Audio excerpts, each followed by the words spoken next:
Chapter 10. Things which do not appear. What is seen was made out of things which do not appear. Hebrew 11:3.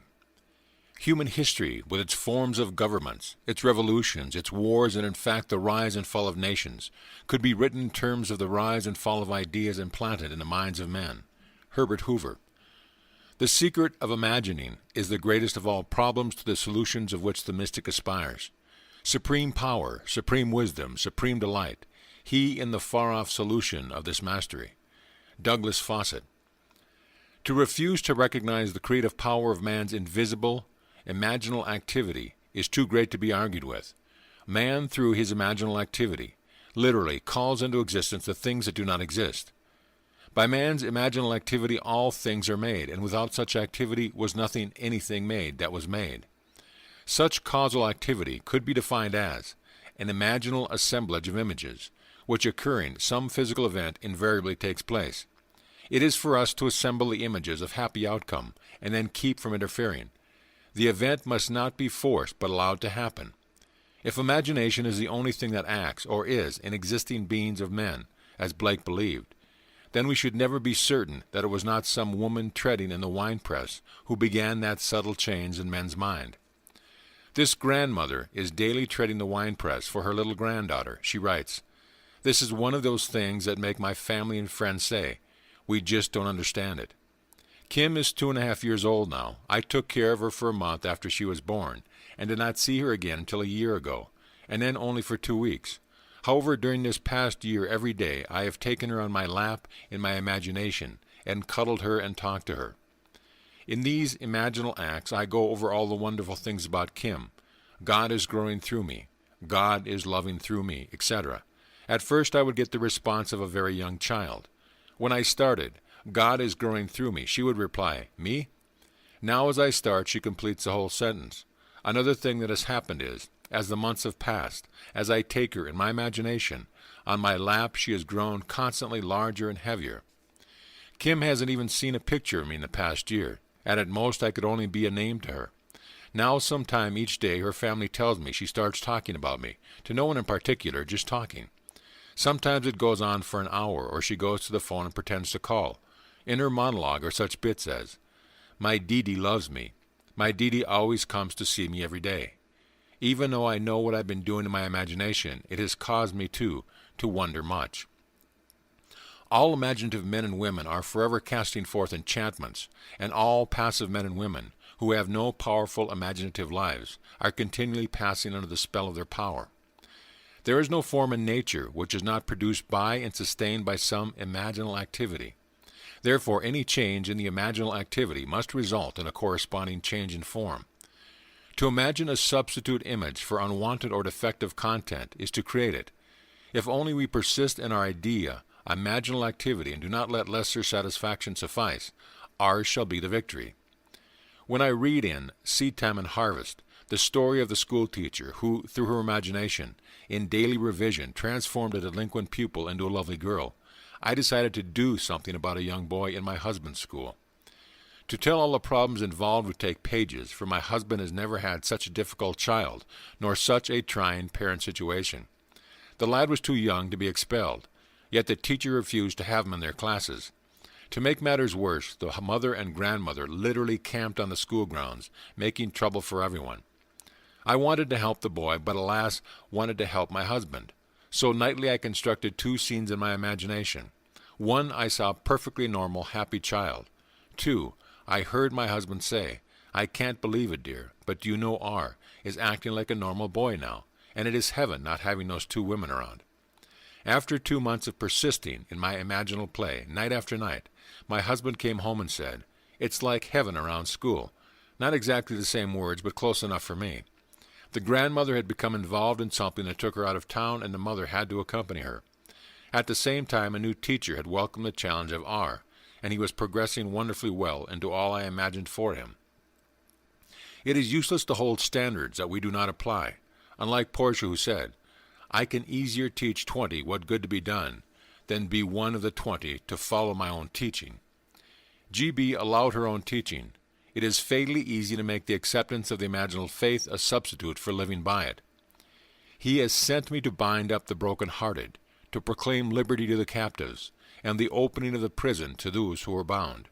Isaiah 61:1. End of chapter. Chapter 11. The Potter. Arise and go down to the potter's house, and there I will let you hear my words. So I went down to the potter's house, and there he was working at his wheel. And the vessel he was making of clay was spoiled in the potter's hand, and he reworked it into another vessel, as it seemed good to the potter to do. Jeremiah 18:2-4. The word translated potter means imagination. Out of the material others would have thrown away as useless, an awakened imagination refashions it as it ought to be. O Lord, thou art our Father, we are the clay, and thou art our potter. We are all the work of thy hand. Isaiah 64:8.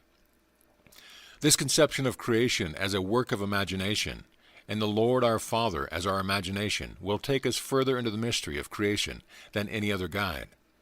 The only reason people do not believe in this identity of God and human imagination is that they are unwilling to assume the responsibility for their frightful misuse of imagination. Divine imagination has descended to the level of human imagination, that human imagination may ascend to divine imagination. The 8th Psalm says that man was made a little lower than God, not a little lower than the angels, as the King James Version mistakenly translates it. Angels are the emotional dispositions of man and are therefore his servant and not his superior, as the author of Hebrew tells us, Hebrew 1:14. Imagination is the real man and is one with God. Imagination creates, conserves, and transforms. Imagination is radically creative when all imaginative activity based on memory disappears. Imagination is conservative when its imaginal activity is fed with images supplied mainly by memory.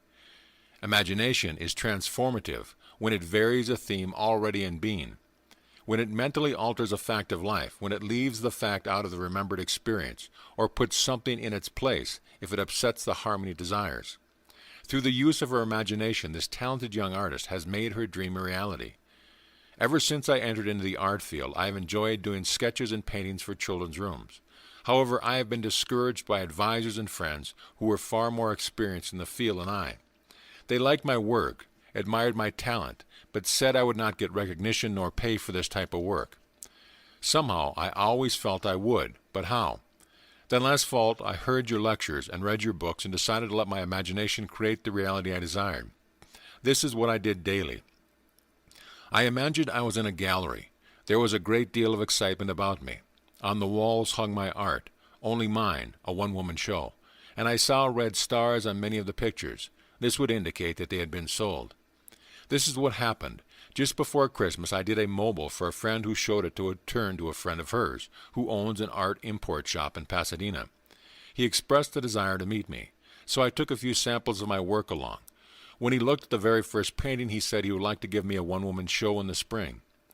The night of the opening, April 17th, an interior decorator came and liked and commissioned me to do collage for a little boy's room, which will appear in the September issue of Good Housekeeping for the 1961 House of the Year. Later during the showing, another decorator came and admired my work so much, he asked me if he might arrange for me to meet the right interior decorators and the right owners of galleries who would buy and display my work properly. Incidentally, the show was a financial success for the owner of the gallery as well as for me. The interesting thing about this is that seemingly these 3 men came to me out of the blue.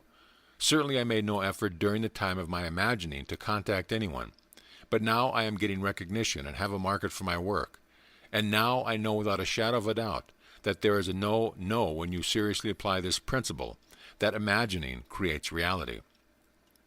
She tested the potter and proved his creativity and performance. Only the indolent mind would fail to rise to this challenge. Paul states, "The Spirit of God dwells in you." Now examine yourselves to see whether you are holding to your faith. Test yourself.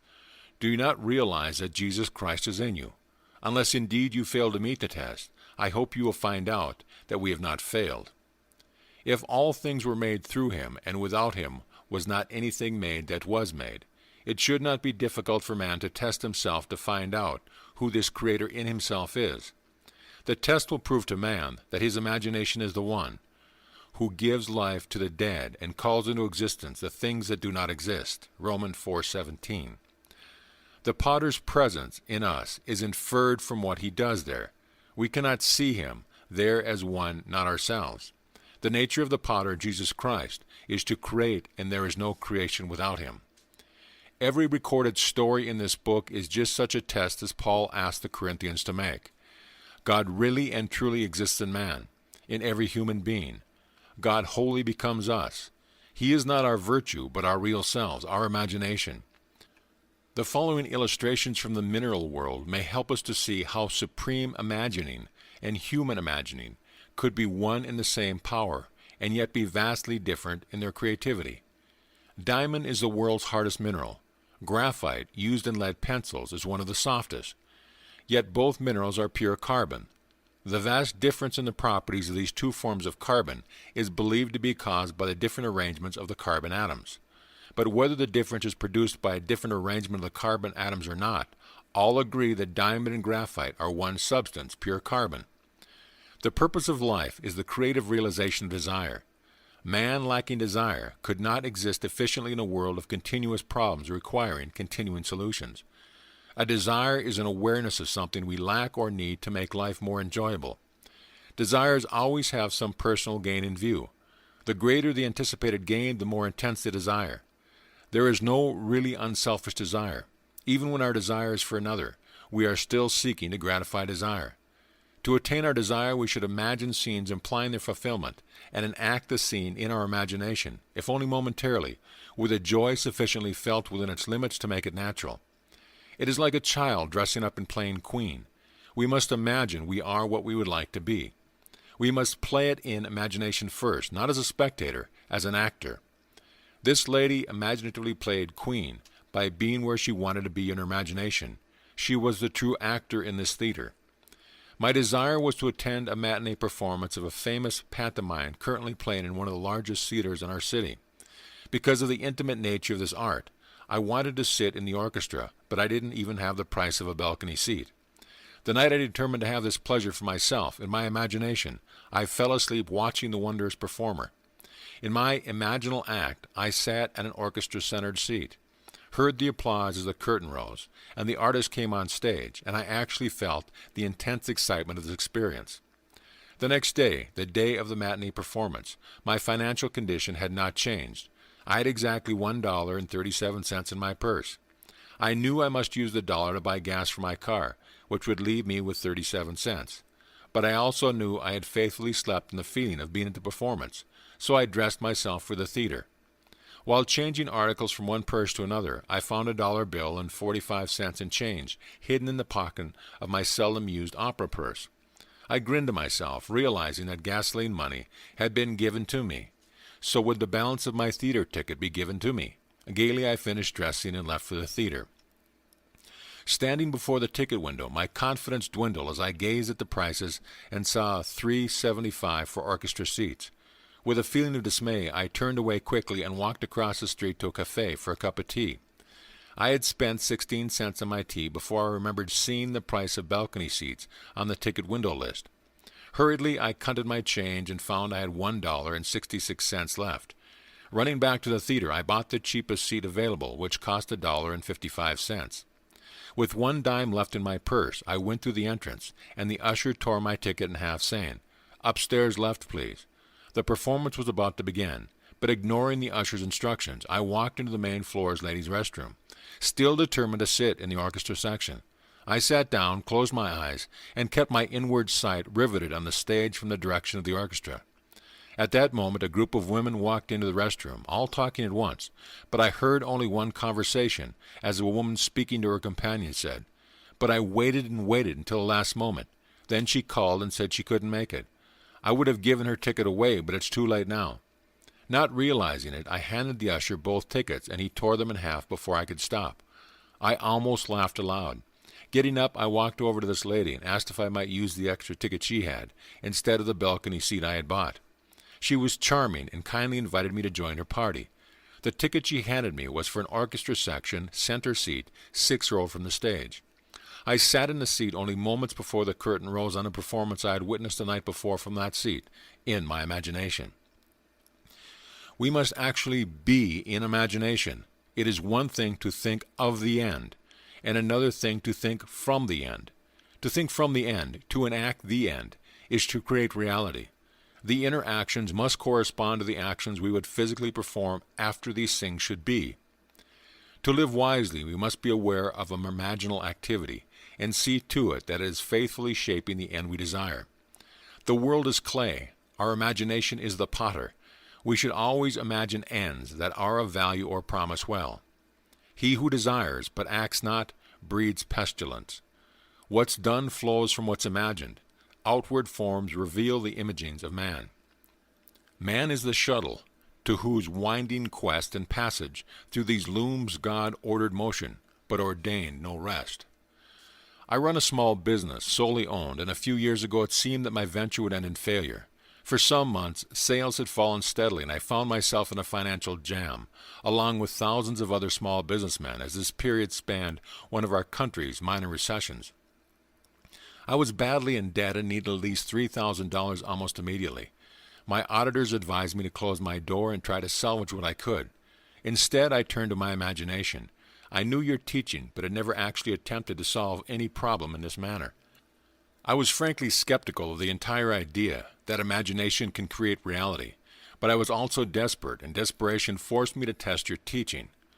I imagined my office receiving $4,000 unexpectedly in remittances due. This money would have to come from new orders, as my accountant's receivable were practically non-existent. But this seemed far-fetched, as I hadn't received this much in sales during the last 4 months or more. Nevertheless, I kept my imaginal picture of receiving this amount of money steadily before me for 3 days. Early the fourth morning, a customer I had not heard from in months called me on the telephone, asking me to come and see him personally. I was to bring a quotation previously given him for machinery needed by his factory. The quotation was months old, but I dug it out of my files and lost no time in arriving at his office that day. I wrote out the order which he signed, but I saw no immediate help for me in the transaction, as the equipment he wanted would take from 4 to 6 months for factory delivery, and of course my customer did not have to pay for it until delivered. I thanked him for the order and rose to leave. He stopped me at the door and handed me a check for a little over $4,000, saying, "I want to pay for the merchandise now in advance, for tax purposes, you know. You don't mind?" "No, I don't mind." I realized what had happened the moment I took the check into my hands. Within 3 days, my imaginal act had done for me what I had been able to do in months of desperate financial shuffling. I now know that imagination could have brought $40,000 into my business just as easily as $4,000. Our Lord, thou art our Father. We are the clay, and thou art our potter. We are all the work of thy hand. End of chapter. Chapter 12, Attitudes. Mental things are alone real. What is called corporeal, nobody knows of its dwelling place. It is in fallacy, and its existence an imposture. Where is the existence out of mind or thought? Where is it but in the mind of a fool? Blake. Memory, though faulty, is adequate to call for sameness. If we remember another as we have known him, we recreate him in that image, and the past will be recognized in the present. Imagining creates reality. If there is room for improvement, we should reconstruct him with new content. Visualize him as we would like him to be, rather than we have him bear the burden of our memory of him. Everything possible to be believed is an image of truth. The following story is by one who believes that imagining creates reality, and acting on this belief changed his attitude toward a stranger and bore witness to this change in reality.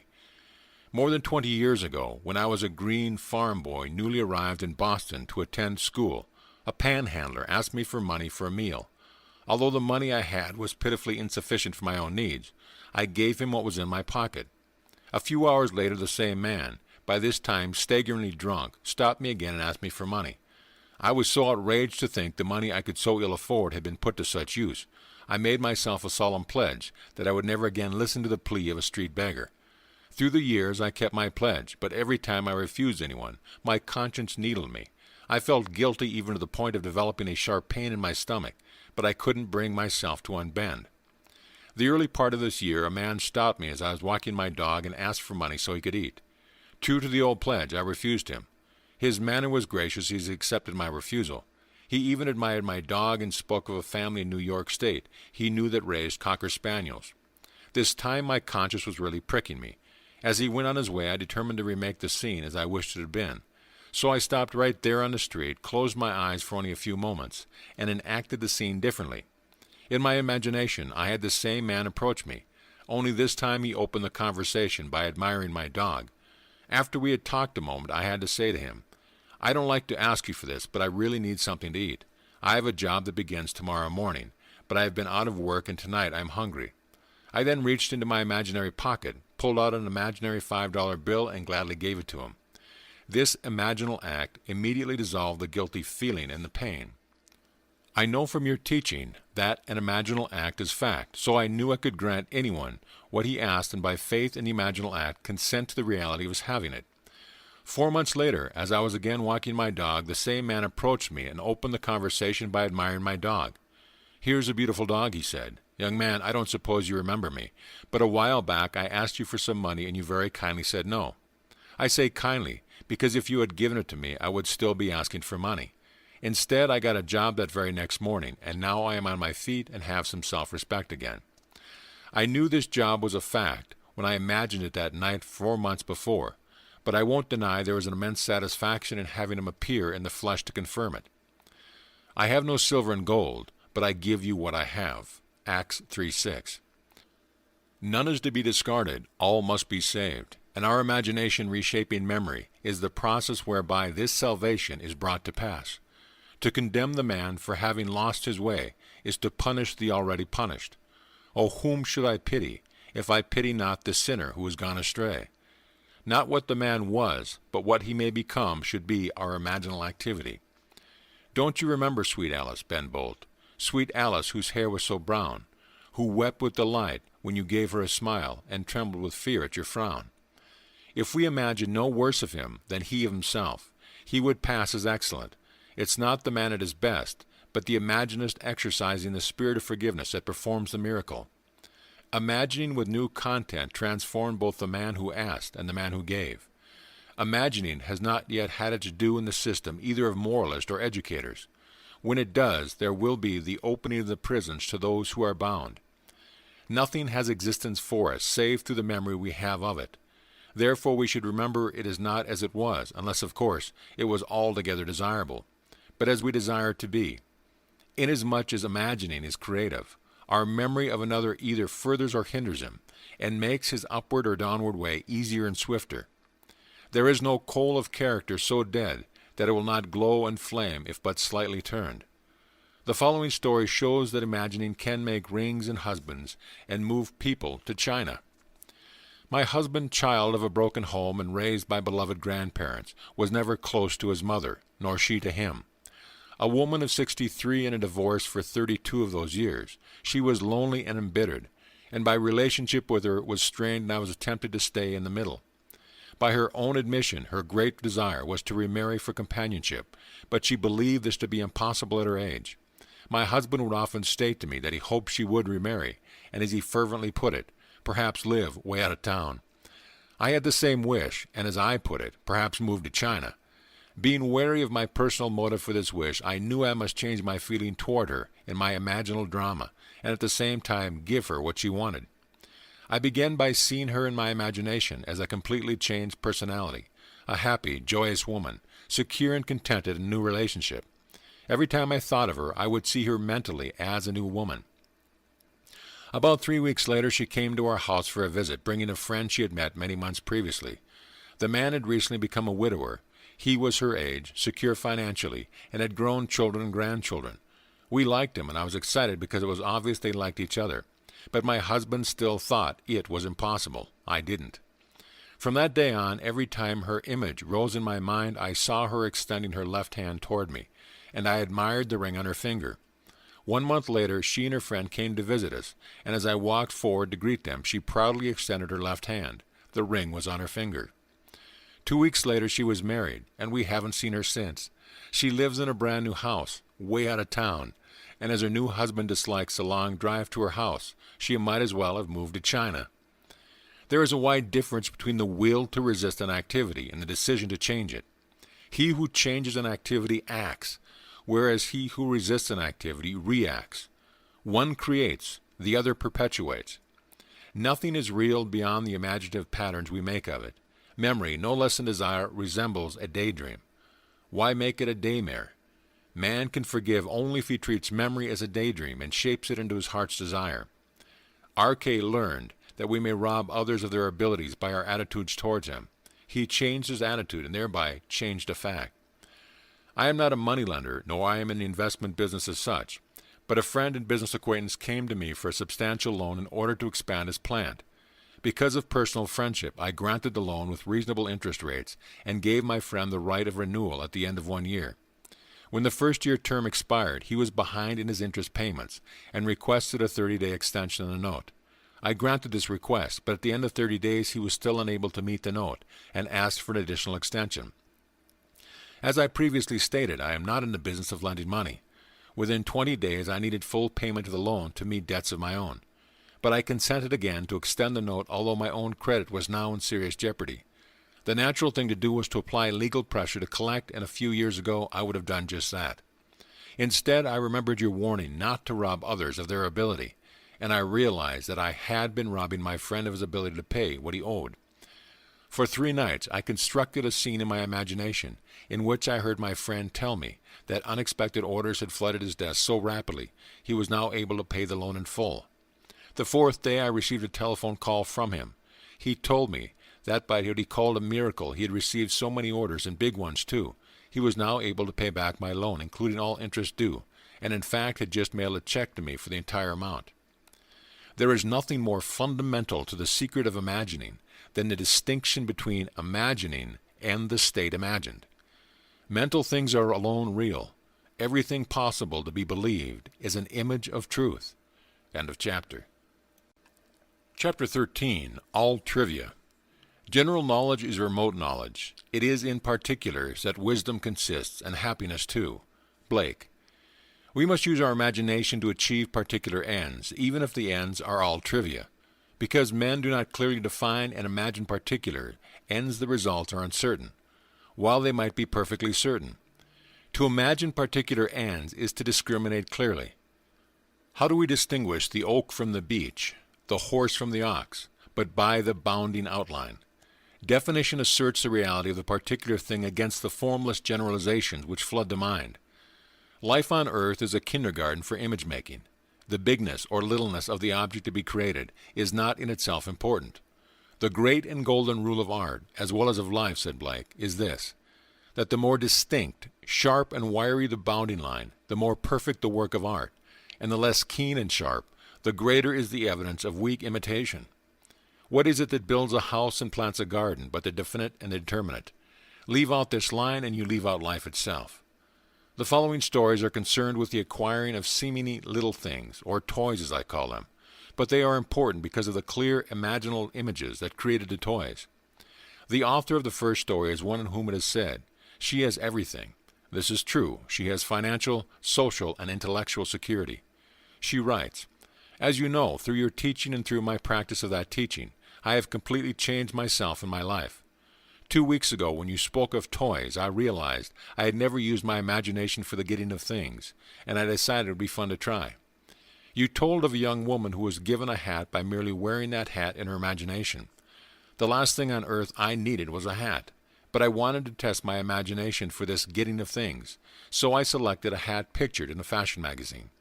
I cut the picture out and stuck it on the mirror of my dressing table. I studied the picture carefully.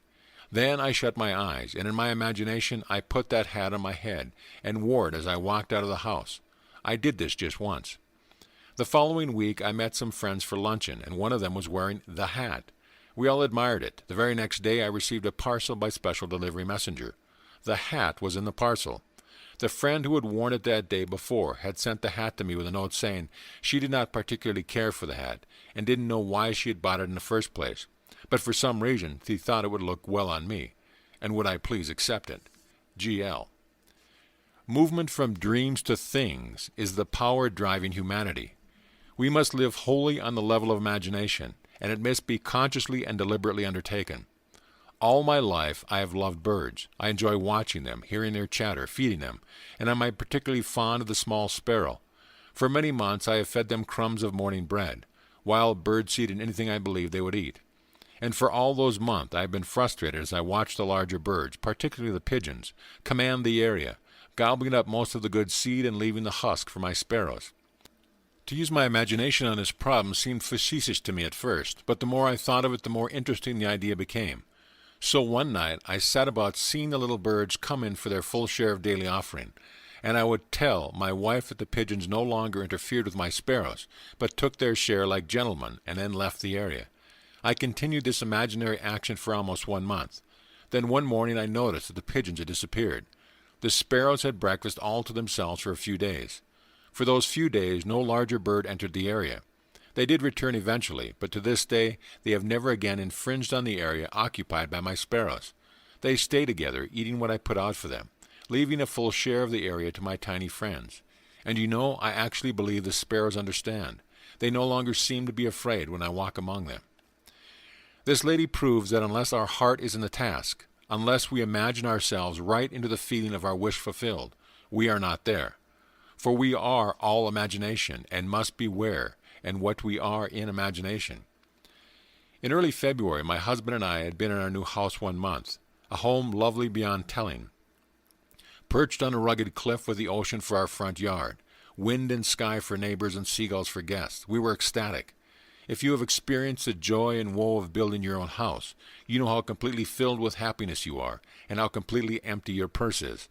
100 lovely things clamored to be bought for the house, but the one thing we wanted most of all was the most useless, a picture. Not just any picture, but a wild, wonderful sea, of the sea dominated by a great white clipper ship. This picture had been in our thoughts all the month of building, and we left one living room wall free of paneling to hold it. My husband mounted decorative red and green ship lanterns on the wall to frame our picture, but the picture itself would have to wait. Draperies, carpery, all the practical things must come first. Perhaps so, but that didn't stop either one of us from seeing that picture in our imagination on that wall. One day while shopping, I strolled into a smart art gallery, and as I walked through the door, I stopped so suddenly a gentleman walking behind me crashed into an easel. I apologized and pointed to a painting hanging at head height across the room. That's what did it. I'd never seen anything so wonderful. He introduced himself as the owner of the gallery and said, "Yes, an original by the greatest English painter of clipper ships the world has ever known." He went on to tell me about the artist, but I wasn't listening. I could not take my eye from that wonderful ship. And suddenly I experienced a very strange thing. It was only a moment in time, but the art gallery faded, and I saw that picture on my wall. I'm afraid the owner thought me a little giddy, and I was, but I finally managed to return my attention to his voice when he mentioned an astronomical price. I smiled and said, "Perhaps someday." He continued to tell me about the painter, and also about an English artist, who was the only living lithographer capable of copying the great English master. He said if you're very lucky, you may pick up one of his prints. I have seen his work. It's perfect down to the last detail. Many people prefer prints to paintings. Prints or paintings, I knew nothing about the values of either, and anyway, all I wanted was that scene. When my husband returned home that evening, I talked of nothing but the painting, and pleaded with him to visit the gallery and see it. Maybe we could find a print of it somewhere. The man said, "Yes," he interrupted, "but you know we can't afford any picture now." Our conversation ended there, but that night after dinner I stood in our living room and saw the picture on our wall. The next day my husband had an appointment with a client, which he did not want to keep, but the appointment was kept and my husband did not return home until after dark. When he walked through the front door, I was busy in another part of the house and called a greeting to him. A few minutes later I heard hammering and walked into the living room to see what he was doing. On our wall hung my picture. In my first moment of intense joy, I remembered the man in the art gallery saying, "If you're very lucky, you may pick up one of these prints." Lucky? Well, here is my husband's part of the story. Making the call already mentioned, he entered one of the poorest, meanest little houses he had ever been to. The client introduced himself and led my husband into a tiny dark dining room, where the two of them sat down at a bare table. As my husband put his briefcase on the tabletop, he looked up and saw the picture on the wall. He confessed to me he had conducted a very sloppy interview because he couldn't take his eyes from that picture. The client signed the contract and gave a check as down payment, which, as my husband believed at the time, was $10 short. Mentioning this fact to his client, he said the check given was every cent he could afford, but added, "I've noticed your interest in the picture.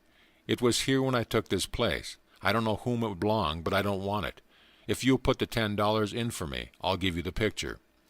When my husband returned to his company's main office, he learned he had been in error about the amount. He was not charged $10. Our picture on the wall, and it cost us nothing. A.A. Of R.L., who writes the following letter, it must be said, "In faith, lady, you have a merry heart." One day during a bus strike, I needed to go into the downtown area and had to walk 10 blocks from my home to the nearest bus in operation. Before starting home, I recalled there was no food market on this new route, and I wouldn't be able to shop for dinner. I had enough to manage a potluck meal, but I would need bread. After shopping all day, the 10 blocks back from the bus line was all I could manage, and to go still farther to the shop for bread was out of the question. I stood very still for a moment and allowed a vision of bread to dance in my head. Then I started for home. When I boarded the bus, I was so tired I grabbed the first available seat and almost sat on a paper bag. Now on a crowded bus, tired passengers rarely look directly at one another, so being naturally curious, I peeked into the bag. Of course, it was a loaf of bread. Not just any bread, but the very same bread I always buy. Trifles, all trifles, but they produce their trivia without price. Imagining accomplishes these things without the means generally reputed necessary to do so. Man rates wealth in a way that bears no relation to real values. Come, buy wine and milk without money and without price. Isaiah 55:1. End of chapter. Chapter 14. The Creative Moment.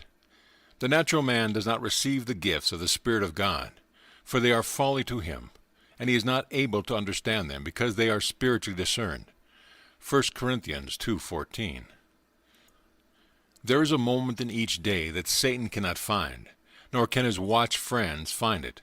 But the industrious find this moment and it multiply, and when it once is found, it renovates every moment of the day it rightly placed. Blake. Whenever we imagine things as they ought to be, rather as they seem to be, is the moment. For in that moment the spiritual man's work is done, and all the great events of time start forth to mold the world in harmony with that moment's altered pattern. Satan, Blake writes, is a reactor. He never acts, he only reacts.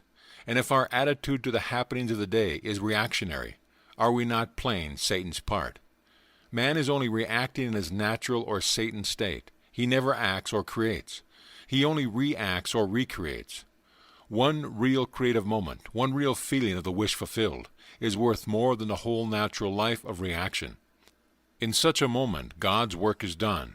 Once more we may say with Blake, God only acts and is, in existing beings or men. This is an imaginal past and an imaginal future. If by reacting the past is recreated into the present, so by acting out our dreams of fancy can the future be brought into the present. I feel now the future in the instant. The spiritual man acts. For him, anything that he wants to do, he can do, and do at once in his imagination. And his motto is always, the moment is now. Behold, now is the acceptable time. Behold, now is the day of salvation. 2 Corinthians 6:2. Nothing stands between man and the fulfillment of his dream but facts, and facts are the creation of imagining. If man changes his imagining, he will change the facts. This story tells of a young woman who found the moment, and by acting out of her dream of fancy, brought the future into the instant, not realizing what she had done until the final scene. The incident related below must appear to be coincidence to those never exposed to your teaching, but I know I observed an imaginative act take solid form in perhaps 4 minutes. I believe you will be interested in reading this account, written down exactly as it happened, a few minutes after the actual occurrence, yesterday morning. I was driving my car east on Sunset Boulevard in the center lane of traffic, braking slowly to stop for a red signal at a 3-way intersection, when my attention was caught by the sight of an elderly lady, dressed all in gray, running across the street in front of my car. Her arm was raised, signaling to the driver of the bus, which was beginning to pull away from the curb. She was obviously attempting to cross in front of the bus to delay it. The driver slowed his vehicle, and I thought would allow her to enter. Instead, as she jumped on the curb, the bus pulled away, leaving her standing just in the act of lowering her arm. She turned and walked swiftly toward a nearby phone booth. As my signal changed to green and I put my car in motion, I wished I had been behind the bus and had been able to offer her a ride. Her extreme agitation was obvious even from the distance I was away from her. My wish instantly fulfilled itself in a mental drama, and as I drove away, the fancy played itself out in the following scene. I opened the car door, and a lady dressed in gray stepped in, smilingly relieved and thanking me profusely. She was out of breath from running and said, I only have a few blocks to go. I'm meeting friends, and I was so afraid they would leave me when I missed my bus. I left my imaginary lady out a few blocks farther on, and she was delighted to observe her friend still waiting for her. She thanked me again and walked away. The entire mental scene was spanned in the time it takes to drive 1 block at a normal rate of speed. The fancy satisfied my feeling regarding the real incident, and I immediately forgot it. 4 blocks further, I was still in the center lane and again had to stop for a red light. My attention at this time was turned inward on something I had now forgotten, when suddenly someone tapped on the closed window of my car, and I looked up to see a lovely-appearing elderly lady with gray hair, dressed all in gray. Smiling, she asked if she might ride a few blocks with me, as she just missed her bus. She was out of breath, as though from running, and I was so stunned by her sudden appearance in the middle of a busy street at my window that for a moment I could only react physically, and without answering leaned over and opened my car door. She got in and said, "It's so annoying to rush so and then miss a bus. I wouldn't have imposed on you like this, but I am supposed to meet some friends a few blocks down the street, and if I had to walk now I would miss them." 6 blocks further on she exclaimed, "Oh good, they're still waiting for her." I let her out and she thanked me again and walked away. I'm afraid I drove to my own destination by automatic reflex, for I had fully recognized that I had just observed a waking dream take form in physical action. I recognized what was happening while it was happening. As soon as I could, I wrote down each part of the incident and found a startling consistency between the waking dream and the subsequent reality. Both women were elderly, gracious in manner, dressed all in gray, and out of breath from hurrying to catch a bus and missing it. Both wished to meet friends, who for some reason could not wait for them much longer, and both left my car within a space of a few blocks after successfully completing their contact with their friends. I am amazed, confounded, and elated. If there is no such thing as coincidence or accident, then I witnessed imagination becoming reality almost instantaneously. J.R.B. There is a moment in each day that Satan cannot find, nor can his watch friends find it. But the industrious find this moment, and it multiply. And when it once is found, it renovates every moment of the day if rightfully placed.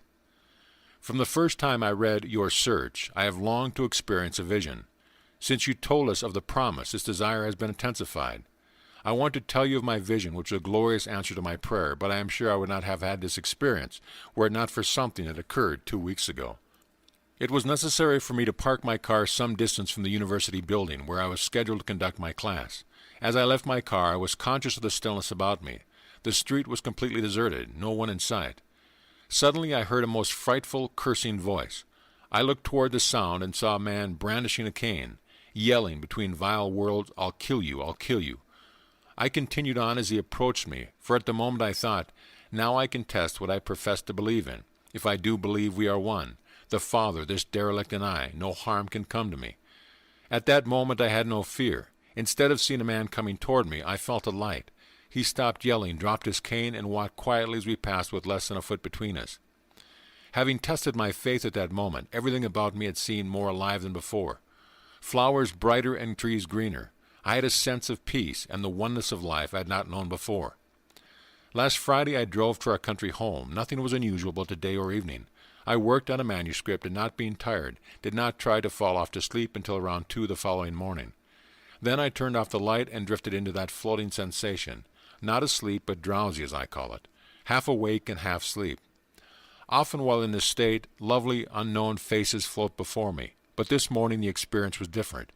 A perfect face of a child came before me in profile, then it turned and smiled at me. It was glowing with light and seemed to fill my own head with light. I was aglow and excited and thought, this must be the Christos. But something within me, without sound, said, no, this is you. I feel I will never be the same again, and some day I may experience the promise. G.B. Our dreams will all be realized from the time that we know that imagining creates reality and act. But imagination seeks from us something much deeper and more fundamental than creating things. Nothing less indeed than the recognition of its own oneness with God. That what it does is, in reality, God himself doing it in and through man, who is all imagination. End of chapter.